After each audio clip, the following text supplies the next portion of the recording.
Sabi ng lola ko nung araw, pag binato ka ng bato, batuhin mo ng tinapay, sabi niya. Pero alam niyo po, mali po yun eh.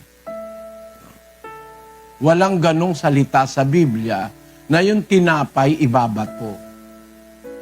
Masama po kasi tunog nung binato ka ng bato, batuhin mo naman ng tinapay. Masama ang tunog nun. Yun ang mali sa mga iglesia. Papalitan mo yung salita sa Biblia. At kung ako ang kaaway mo, bibigyan mo akong tinapay, hindi ko kakanin, lasunin mo pa ako. Hindi naman lahat ng tinapay, kukunin mo, kakainin mo. Delikado yan. Kaya, yung kawikaan na sinasabi nyo, pinapareho nyo dun sa sinasabi kong nasa Biblia na ipapanalangin mo ang iyong kaaway, dadalangin mo ang umuusig sa'yo, iibigin mo ang kaaway mo, unang aral ni Kristo. Sabi nyo, parang kapareho nung binato ka ng bato, batuhin mo ng tinapay, huwag nyo pong panatilihan yon. Ang tinapay po, hindi ibinabato.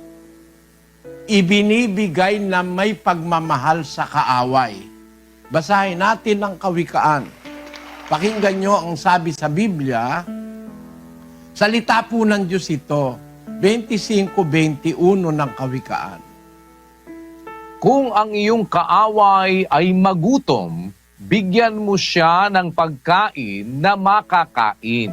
At kung siya'y mauhaw, bigyan mo siya ng tubig na maiinom. Hindi ibabato. Ako man ang kaaway mo, babatin mo kung tinapay, buti kung kunin ko yan. No? Ang sabi ng salita ng Diyos, yun ang masama eh. Papalitan mo salita ng Diyos, papakahuluganan mo ng iba. Ang kahulugan ng pagmamahal sa kaaway.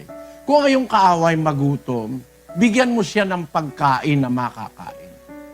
At kung siya'y mauhaw, bigyan mo siya ng tubig na maiinom. Hindi lang yon. Basahin pa natin ang 6:35 ng Lucas. Ganyo po. Subalit ibigin ninyo ang inyong mga kaaway at gumawa kayo ng mabuti. Magpahiram kayo na hindi umaasa ng kapalit. Malaki ang magiging gantimpala ninyo at kayo'y magiging mga anak ng kataas-taasan sapagkat siya'y mabait sa mga di mapagpasalamat at sa masasama.